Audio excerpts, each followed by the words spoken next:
And Congressman, welcome again to the Bill Cunningham Show. And what was your reaction to President Vladimir Zelensky's speech this morning? You're there in the hall. What's your reaction? Well, I'll tell you, this is a truly heroic man, and his leadership is tremendous. It's not only courageous, but he just has so much common sense. And I hope that other leaders can take notice of what this man is capable of doing. Totally, this is somebody who was completely underestimated, and unfortunately, President Biden, I think, has underestimated Putin through this whole process. Because, you know, what we are seeing is one of the most horrific things since World War II. And look, Ukraine's been under attack by Russia for the last 8 years. Right. And what we have right now is a situation where it's Putin versus freedom, versus morals and values and opportunity for a future and for dreams. And he touched on all that. And he compared this. He wanted Americans to say, you know, this is like Pearl Harbor. This is like 9/11. Do you understand what has happened here? You know, we were at peace. And this man just came in and did this. And so, of course, he's asking for more humanitarian aid and somehow to have a no-fly zone. Right. And I don't think that he's asking for us to deploy and use the no-fly zone, but if they could protect themselves with the planes is what he's asking about. He says, I have a dream and I have a need, and I'm grateful for all that is done and America has done, and hopefully more from Europe as well as America, but he needs more sanctions. There's more restrictions on Russia. Right. And American companies should no longer be aiding and abetting the Russian Federation, the Russian government, and we should close our ports to Russia. And we need new tools, and we need them quickly. And, you know, you look what we have done to ourselves, or at least this administration has done to ourselves, by depleting us of our own energy and our energy independence. And now this is just feeding into Russia.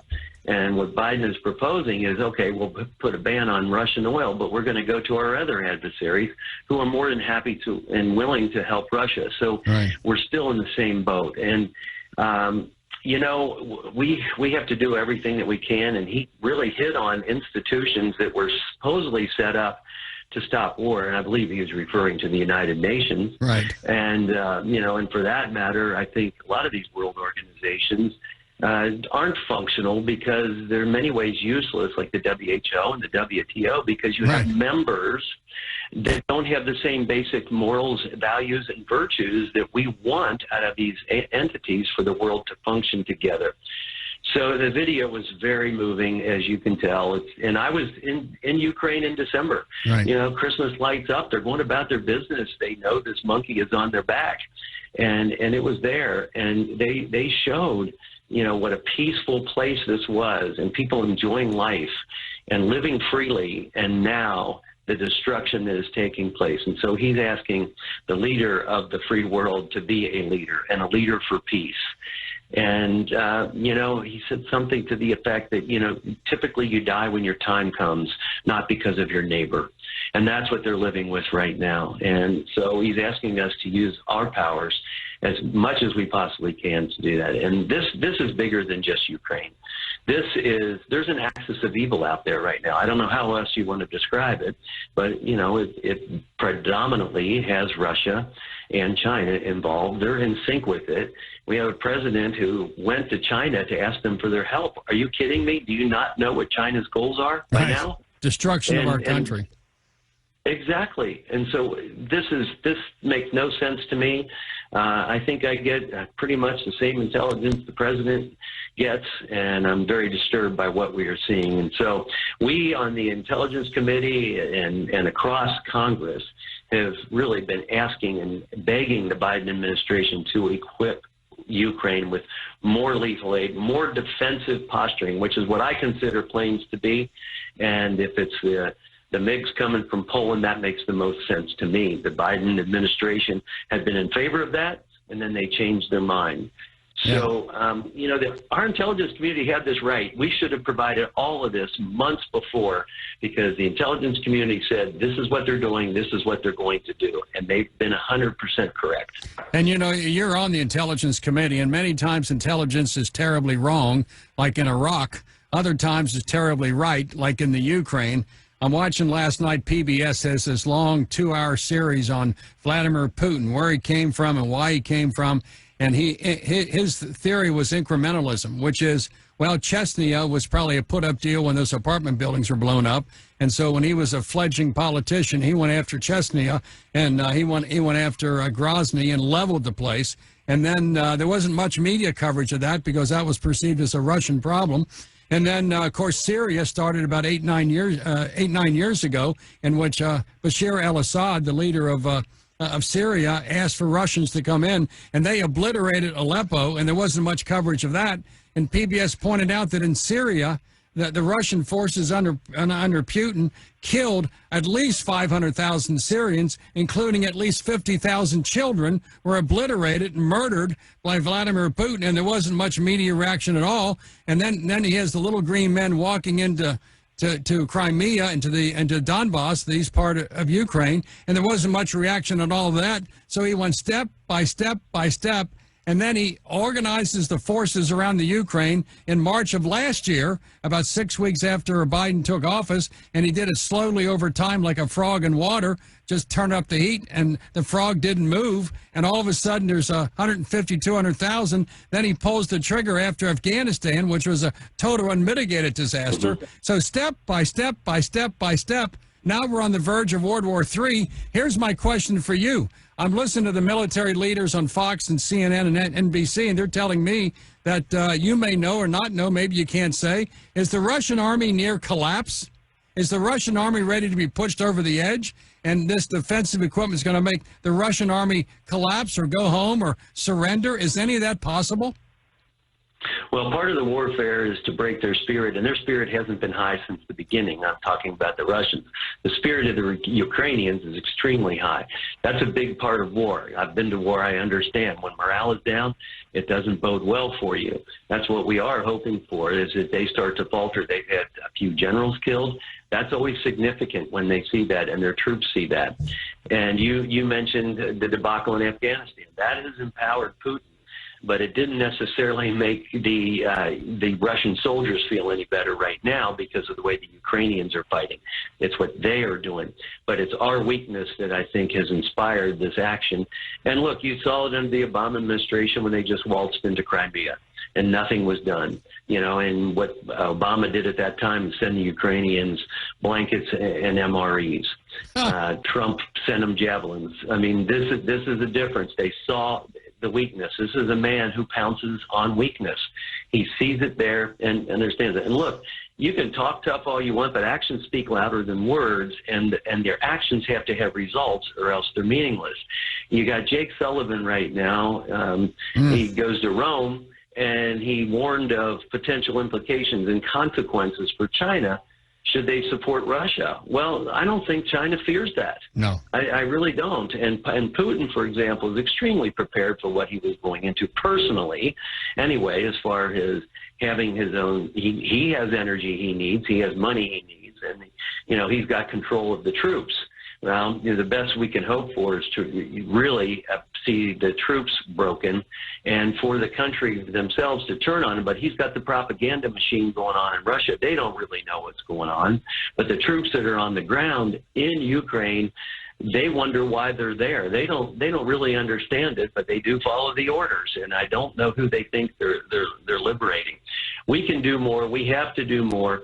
You know, another sign of weakness, right? When you had Joe Biden running as a candidate saying, we are going to stop the Keystone Pipeline, we are going to stop drilling everywhere, he said that. We're going to do that. That is a clue. And he did it right away. And so that's just one more thing that Putin sees and says, they're going to come to me for a while. Boy, do I have them now. I mean, so what we need is, somebody said we need an Operation Warp Speed for energy. Well, we've had it in place. We need to reopen, and I call it Operation Grease Lightning. That's what we need. Operation Grease Lightning, open our energy. We've got to do these things, and the sooner we do them, the sooner they can have a positive effect for everything. Look, Ukraine has held on much longer than anyone ever anticipated, including Putin. And to see Zelenskyy today was such a tower of strength And we certainly would like to see that coming from our leadership in our country, but we are not seeing that. This man is unbelievable, and he is going to be a rock star in history. I just hope there's a positive outcome, and he gets to see the positive outcome. We don't see it now. Some have suggested, I watched former Vice President Mike Pence a few hours ago talk about a Berlin-style airlift, because obviously the people of many cities in Kharkiv and Kyiv and many others are losing. They have no water, they have no food, they have no electricity. Thank God the weather's getting a little bit better, but they're going to be starved out, which is the Russian model which they employed in Grozny and Aleppo. They're going to starve them out. Would you be in favor, and for those who may not know, the young folks like Tony Bender may not know what a Berlin-style airlift is, but after World War II, the Soviets refused admission to Berlin. There was a couple of highways in Soviet-held territory of East Germany, and at that point, Truman got together the Berlin airlift, in which there was a corridor in which American planes, well-marked, no weapons, they had food, they had water, they had candy bars, they had blankets, they had medical supplies, and the Berlin airlift flew over East Germany, controlled by the Soviets, and there was hold-of-your-breath moment. Are they going to shoot down American planes on a mission of mercy? And so would Brad Wenstrup favor a Berlin-type airlift to various cities in Ukraine? Well, I certainly want all of those assets to be available to the Ukrainians, and I would like to go to Poland and to see, as a soldier surgeon, I would like to go and see what we are doing to assist with that effort, what we can do on the medical side, humanitarian side, maybe within Poland, and do everything we can. If we have to go into Ukraine, that might be another risk factor, but at the same time, right now, I think we can equip the Ukrainians to get people to help in Poland, and we'll see what the next step might need to be. But that is a brave and bold moment, and certainly it is a humanitarian thing, and I think that we should consider something to that effect one way or another. Gaming this thing out, as you on the Intelligence Committee must do, if this happens, that happens, what do we do? And according to the cornered rat theory, one of the guiding principles of Vladimir Putin's young life was that a rat that has no options will fight to the death.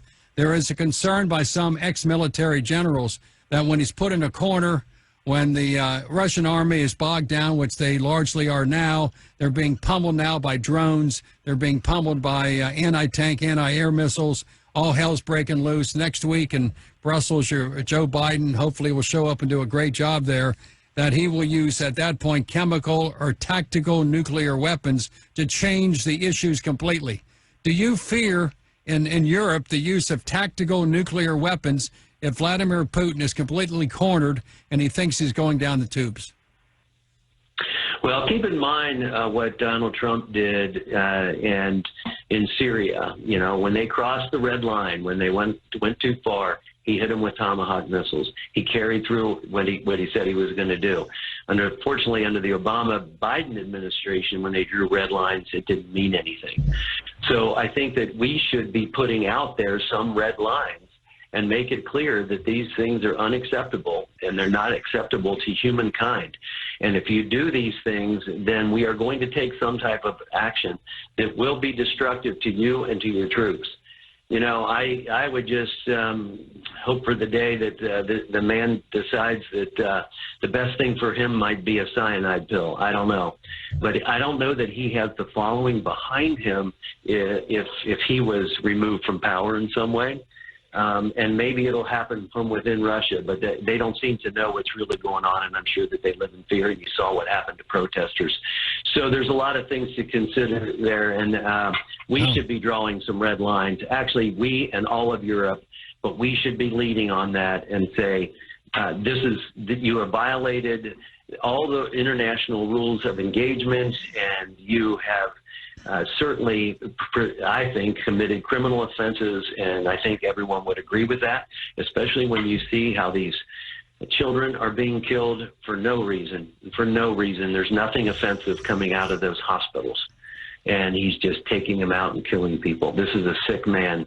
So we need to draw some red lines and carry through, because if he carries out something like that, and he's already hit a nuclear facility, which is extremely dangerous, then we should act, and we should act as the free world, not just the United States of America, but free countries of the world. All right, here's my last question, Congressman Brad Wenstrup. I know you're very busy there in the Capitol. We can look back in history. History is 2020, and see exactly what went wrong.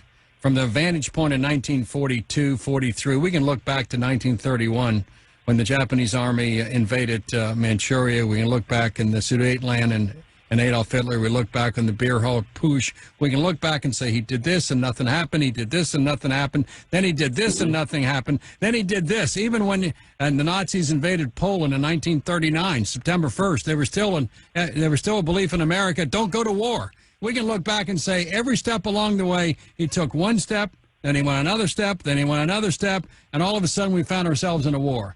Congressman Brad Wenstrup, is this the start of World War III? Well, I certainly hope not, and I think that we want to make every effort to put an end to this, a peaceful end to this. It's got a good outcome for Ukraine without it becoming that. But I don't know how possessed this man is with his obsession of trying to return to the Soviet Union. He gave the speech in 2005, and he called it the biggest geopolitical disaster, being the fall of the Soviet Union, when really the rest of the world looked at it as one of the best things for the world. And so he's got this mindset, and he seems to want to be carrying it out. I don't know if his physical and mental health is all there to be making the types of decisions that would come in 2022 to what you are doing to humankind, and for the whole world to know that you are doing this. So for Europe especially, and for the free countries around the world, this is a serious concern, and we got to make sure that this axis of evil gets thwarted. So that might be the best possible outcome. If we can get a good outcome from this and stop him, it may be a deterrent for China as they have their eyes on Taiwan and don't think we're taking our eyes off of this. No, I mean, I think Communist Red China is looking at this Taiwanese situation and say, well, we're going to catch a living hell, but let's face it, we have coverage now out of the Ukraine. And we may take 10 to 20 years to build that back, but the collapse of the world's economy is certainly at a foot, and we need to buckle down. But Congressman Brad Wenstrup, I know this morning with Zelenskyy was a dramatic moment. And once again, thank you for coming on the Bill Cunningham Show, reporting back to your constituents here in the Tri-State. Thank you very much. Thank you very much. Congressman Brad Wenstrup, Congressman on the Intelligence Committee with all the scoop.